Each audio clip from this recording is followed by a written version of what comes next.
And United States President Donald Trump has said that Project Freedom, the US military operation to move stranded ships out of the Strait of Hormuz, has been paused temporarily. Trump made the announcement on his Truth Social platform on Tuesday. By OpenAI COO's own admission last February, we have not yet really seen AI penetrate enterprise business processes.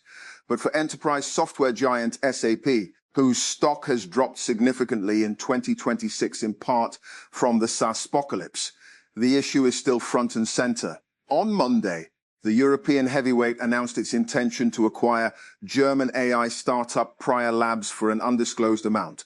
Pending regulatory approval, SAP plans to invest 1 billion euros, approximately $1, 16 billion into the business over the next 4 years to grow it into an AI lab focused on structured data, the tables and databases where enterprise information typically sits. Neuro has been granted a permit to begin driverless testing of Lucid Gravity SUVs equipped with its autonomous tech on California public roads, vehicles that will eventually be used in Uber's premium robotaxi service. But the Silicon Valley-based startup backed by NVIDIA and Uber says it isn't quite ready to begin. The California Department of Motor Vehicles, the agency that regulates the testing and deployment of autonomous vehicles in the state, confirmed to TechCrunch on Tuesday that it modified Neuro's driverless AV permit to include Lucid Gravity vehicles. U.S. Secretary of State Marco Rubio says the initial U.S.-Israeli offensive in Iran, known as Operation Epic Fury, is over after it reached its objectives. We would prefer the path of peace. What the President Donald Trump would prefer is a deal, he told reporters on Tuesday. Lucid Motors said Tuesday that it's no longer sure how many EVs it will build or sell this year as it navigates a transition to a new CEO and a company-wide cost-cutting push. The company said in February that it planned to build between 25,000 and 27,000 vehicles this year. That's far from the hundreds of thousands of vehicles that Lucid Motors estimated it would build and sell this year when it went public back in 2021. But it would have represented a significant bump from last year's figure of around 18,000.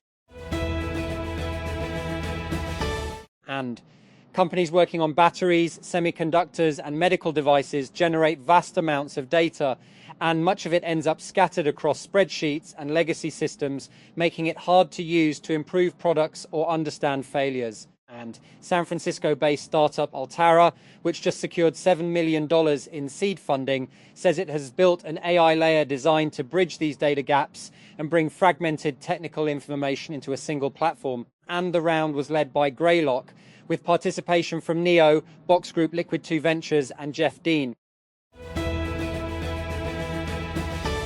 As Bumble gets ready for a big overhaul meant to win back Gen Z users, who are pretty over dating apps right now, its latest earnings still reports that paying users are declining.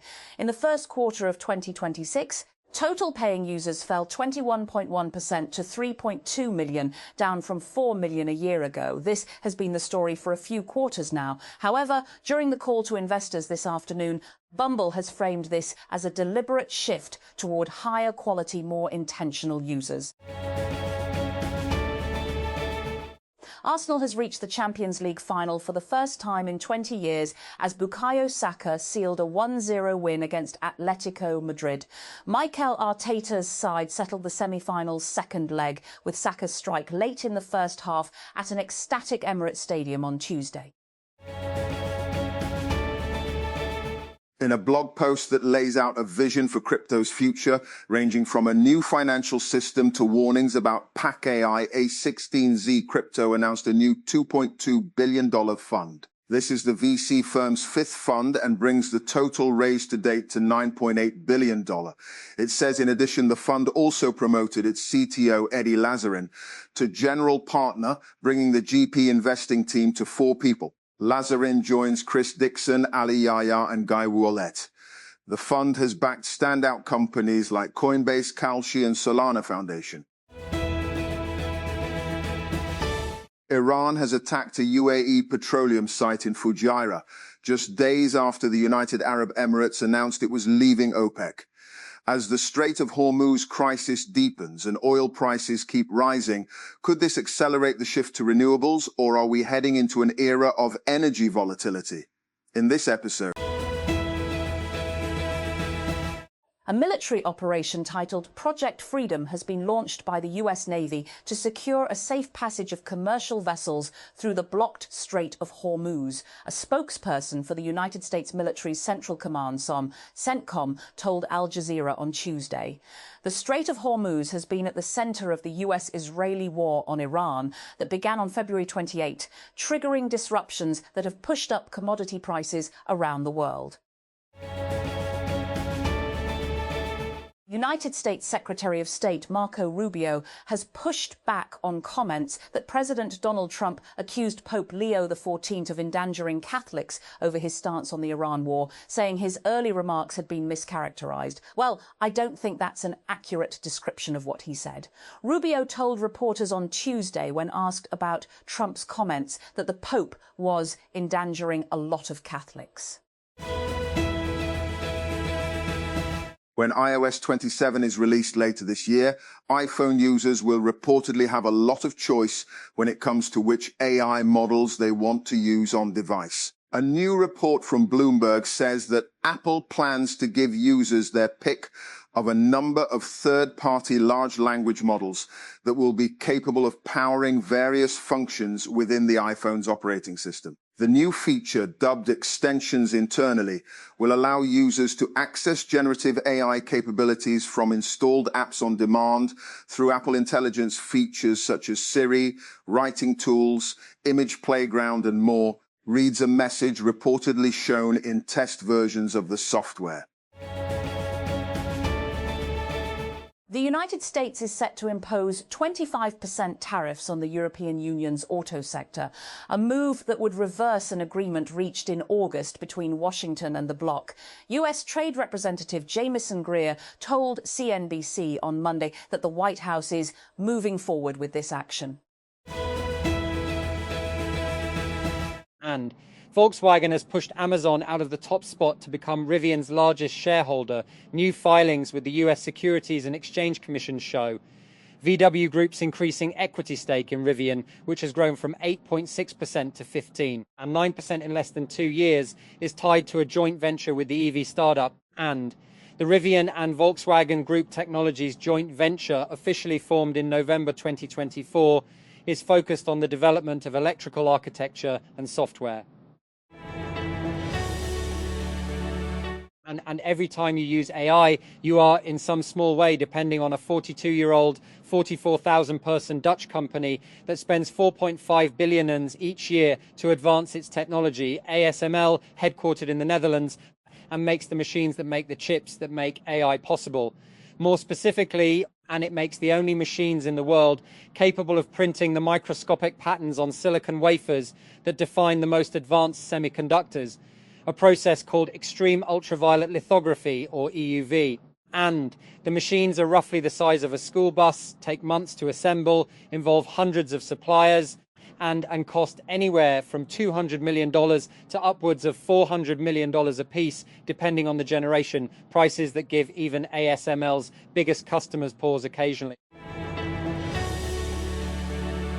Beirut, Lebanon. As the battles rage on in southern Lebanon, pressure is mounting on President Joseph Aoun to meet directly with Israel's Prime Minister Benjamin Netanyahu in an event that could further incite internal tensions in the country. While no date has been set, Lebanon's Aoun will reportedly visit the White House later in May, a month after Israel and Lebanon's first direct negotiations in decades, which have divided Lebanese people.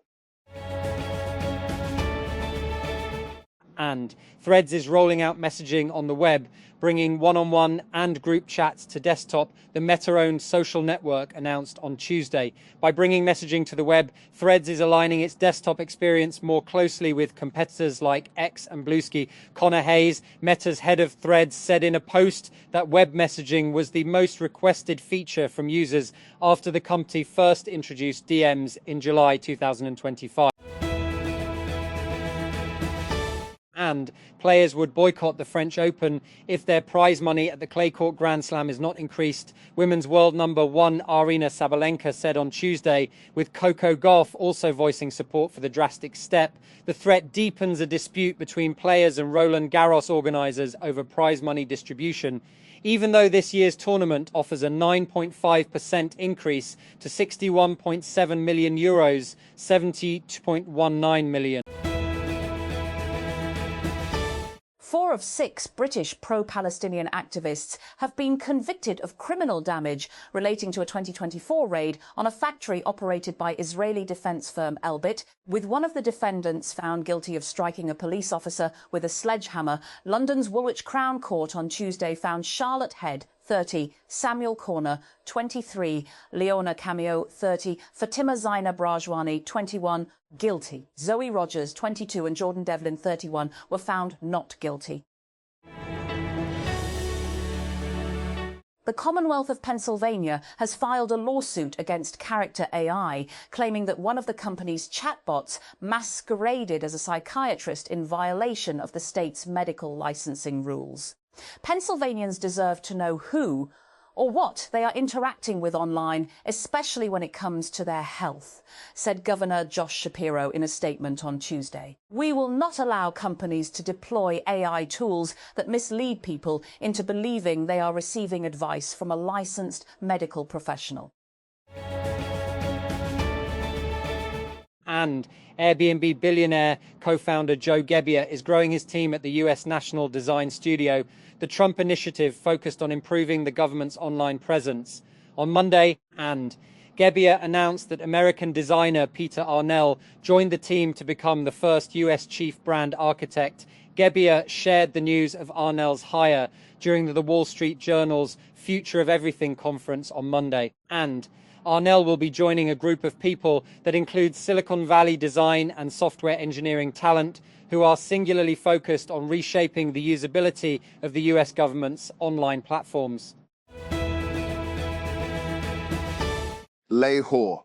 A woman and her 3 children were murdered in their house in Multan, police said on Tuesday, adding that the crime scene was staged as a suicide. City police officer, CPO, Multan Sadiq Ali Dogar, confirmed to the media that the woman and her children were murdered, and it was staged as a suicide.